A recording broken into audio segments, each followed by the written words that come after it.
ingleses, pioneiros na instalação das estradas de ferro no estado, trouxeram para Jundiaí e todas as cidades cortadas pela ferrovia, como São Paulo e Santos, características específicas do país europeu.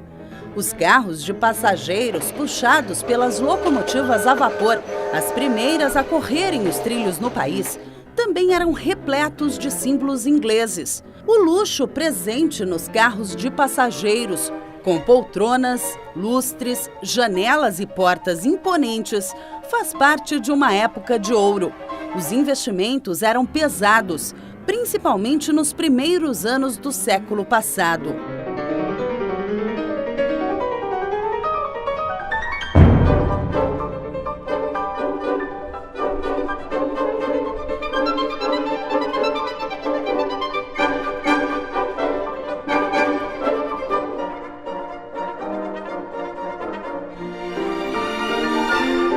Na década de 20, os trens a tração elétrica chegam ao país.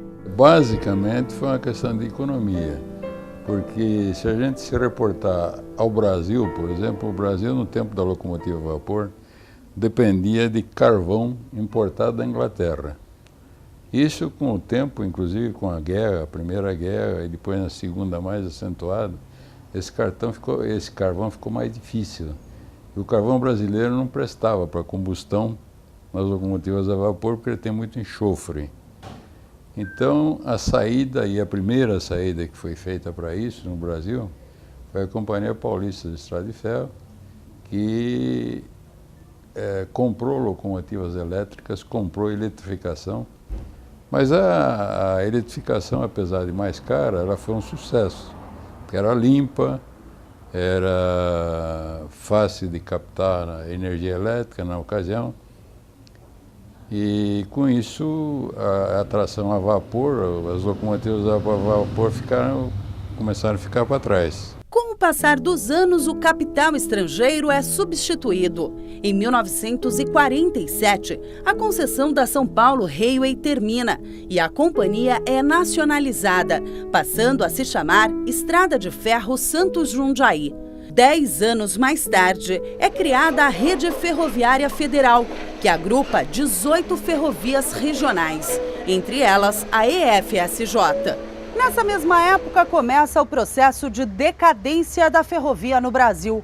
Os investimentos nas estradas de ferro são cada vez menores. A prioridade do governo passa a ser o transporte terrestre e rodoviário.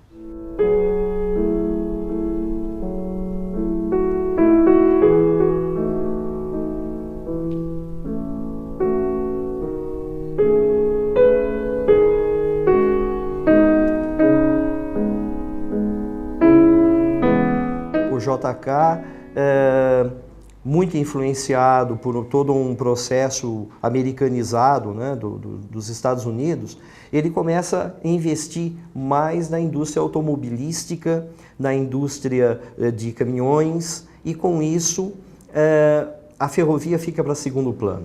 A instalação de grandes fábricas de automóveis, de caminhões, isso fez com que as ferrovias já começassem a declinar. E depois, o fim mesmo foi quando houve a encampação, né? Foram estatizadas as ferrovias e foi, acho que, o impulso final para a decadência das ferrovias no país. O declínio das ferrovias continua lentamente durante toda a segunda metade do século XX. Ao longo dos anos, muitas companhias são agrupadas e passam a ser administradas pelo governo. Na década de 70, todas as ferrovias do estado são unificadas e formam uma nova empresa, a Ferrovia Paulista S.A. Entre as empresas que formam a FEPASA está a Companhia Paulista de Estradas de Ferro. No final dos anos 90, toda a malha ferroviária do país é transferida para o poder privado. As empresas concessionárias, salvo raras exceções, abandonam o transporte de passageiros.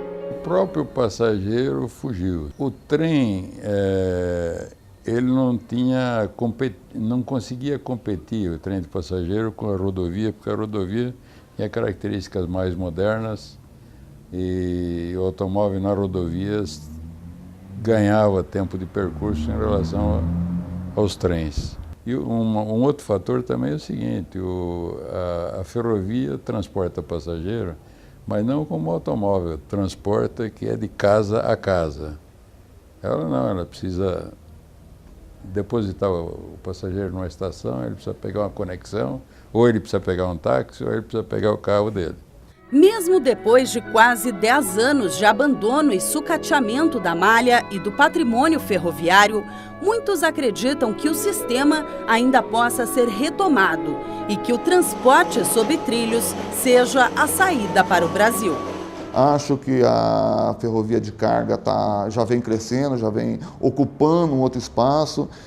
Acredito que é questão de tempo, um longo tempo, mas é questão de tempo para que se tenha de volta o transporte de passageiros, e tem uma grande preocupação com o patrimônio histórico. Poderia ser a solução de boa parte dos problemas que nós temos com o transporte de passageiros, de carga, nessa época em que se fala tanto em poluição causada pelos combustíveis fósseis, né? Trânsito caótico, e a ferrovia poderia deixar tudo isso de lado com um transporte relativamente barato, eficiente, né?